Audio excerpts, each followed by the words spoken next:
Halo teman-teman, kembali lagi berjumpa bersama saya di channel ini. Kali ini saya akan membagikan video live Bapak Wilbert Karimun, leader 001 Fitup, di mana Kenapa? beliau menjawab semua apa yang menjadi pertanyaan kita selama ini. Dan beliau katakan, kalau Anda saat ini ada di Fitup berarti Anda ada di jalur yang tepat. Oleh sebab itu teman-teman, langsung aja kita melihat videonya.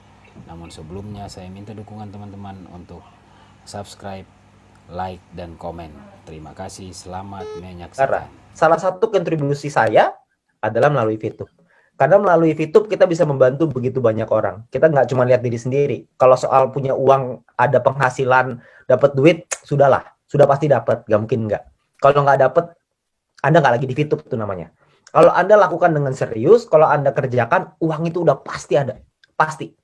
Cuman masalahnya bukan cuma uang, tapi apakah kita bisa membantu orang lain? Apakah kita bisa membantu tim kita untuk bisa sama-sama sukses seperti kita? Apakah kita bisa membantu tim kita untuk bisa merubah hidupnya? Nah, itu tantangannya. Nah, tantangan itulah yang mungkin saya akan ajak teman-teman semua. Jadi bukan hanya kita memperkaya diri, karena itu tidak penting. Karena menurut saya yang paling penting adalah kita bantu tim kita untuk jadi sukses dan kaya. Kalau mereka sukses dan kaya, kita sudah pastilah nggak mungkin nggak usah dibahas lagi. Jadi jangan pernah fokus ke diri sendiri, tapi fokuslah ke tim kita. Nah, untuk itu Anda perlu belajar. Anda perlu belajar dengan mentor-mentor yang tepat. Gitu. Jadi kalau untuk soal VTube-nya, kalau Anda merasa bahwa bisnis ini layak dan menarik untuk dijalankan, Anda sudah di tempat yang tepat. Dan banyak orang di luar sana tidak bisa melihat itu. Dan memang dunia ini berubah oleh sekelompok kecil orang yang bisa melihat sebuah peluang. Mark Zuckerberg ketika membuat Facebook itu ditolak oleh teman-teman kampusnya. Tapi beliau tetap jalanin dan sekarang ada yang percaya, ada yang tidak percaya. Yang percaya sekarang menjadi salah satu orang terkaya di Amerika dan orang yang tidak percaya tentunya sekarang gigit jari. Nah, mungkin teman-teman kita juga sama. Orang melihat VTube dari sebelah mata. Tapi kalau kita bisa melihat VTube dari kacamata yang berbeda, kita bisa melihat peluangnya di situ. Selamat untuk Anda. Nah, tapi bukan cukup sampai di sana. Ketika Anda sudah melihat peluangnya, Anda juga mesti paham bagaimana Anda membangunnya. Bagaimana cara Anda untuk mengembangkannya. Karena kalau Anda sudah bisa mengembangkannya, maka Anda bisa bukan cuma membuat hidup Anda dan keluarga Anda jadi lebih baik, tapi Anda juga bisa bantu ribuan, ratusan ribu, puluhan ribu, bahkan mungkin jutaan orang di Indonesia bisa berubah hidupnya karena Anda. Jangan main-main dengan sebuah keputusan. Karena keputusan yang saya ambil beberapa bulan yang lalu, ternyata berubah menjadi berkat bagi begitu banyak orang. Saya juga nggak nyangka. Dan mungkin Anda juga tidak nyangka sekarang. Sekarang Anda tidak lihat. Tapi Anda lihat 5 bulan lagi, 6 bulan lagi, tahun depan, Anda akan menjadi dampak buat bukan cuma keluarga Anda, tapi banyak orang di Indonesia. Ini kenapa TV-TV nasional nggak mengekspos? Adakah clue kapan e-commerce keluar? Oke. Gojek, Grab, Uber disebut TV nasional. VTube kok tidak? Oke, Gojek, Grab, dan Uber disebut di TV nasional sekarang, bukan ketika dia bangun. Ketika Gojek tahun 2015 nggak ada Pak di TV.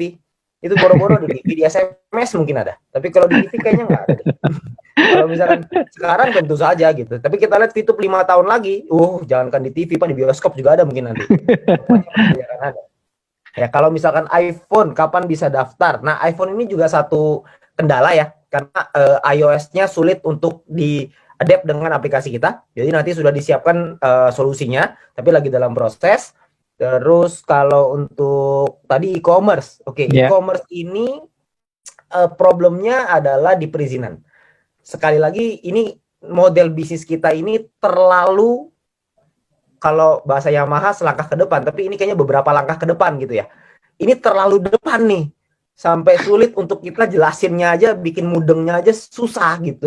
Jadi kita perlu waktu. Jadi mungkin prediksinya mungkin tahun depan kayaknya deh. Ya, karena kita butuh dari manajemen sih lebih tepatnya ya. Manajemen negosiasi dan penjelasannya itu butuh lebih lengkap. Mereka butuh yang lebih jelas. Karena birokrasi di Indonesia kita semua sama-sama paham ya. Semuanya butuh waktu. Jadi kita butuh waktu untuk menyesuaikan itu. Tapi tentu saja kita mau banget supaya e-commerce itu jalan secepatnya. Itu perusahaan akan jauh lebih sehat lagi gitu.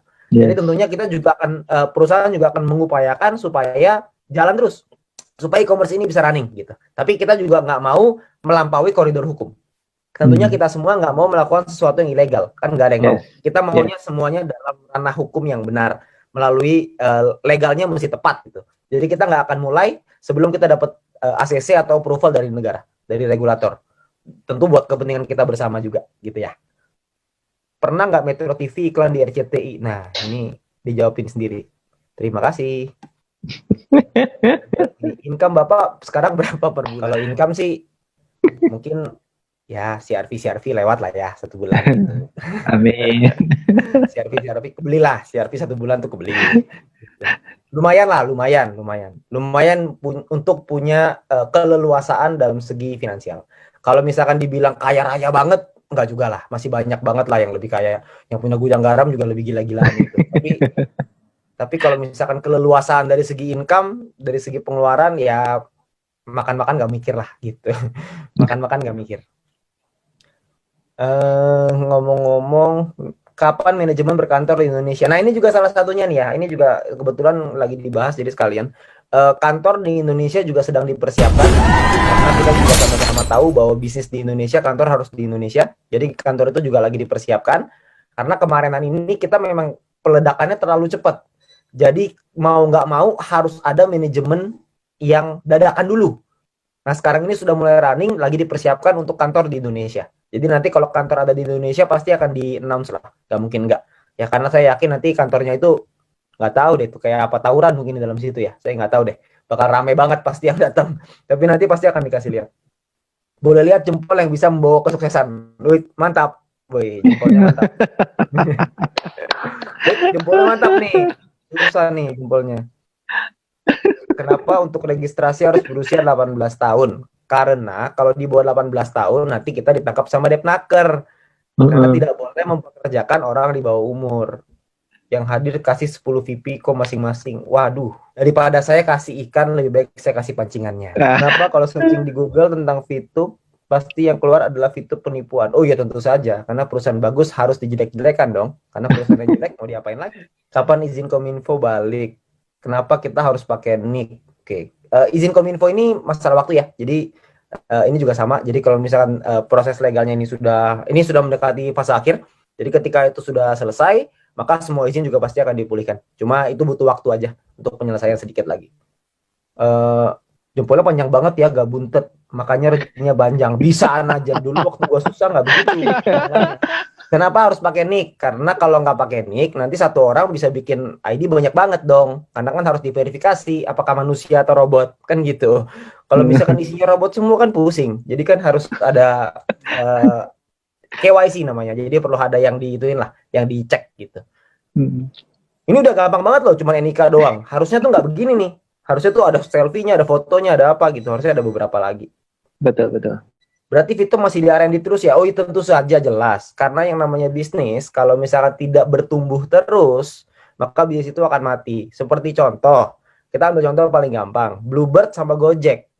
Siapa sih yang dulu yang punya Bluebird itu salah satu orang terkaya di Indonesia loh. Top 50 kalau nggak salah, terkaya di Indonesia.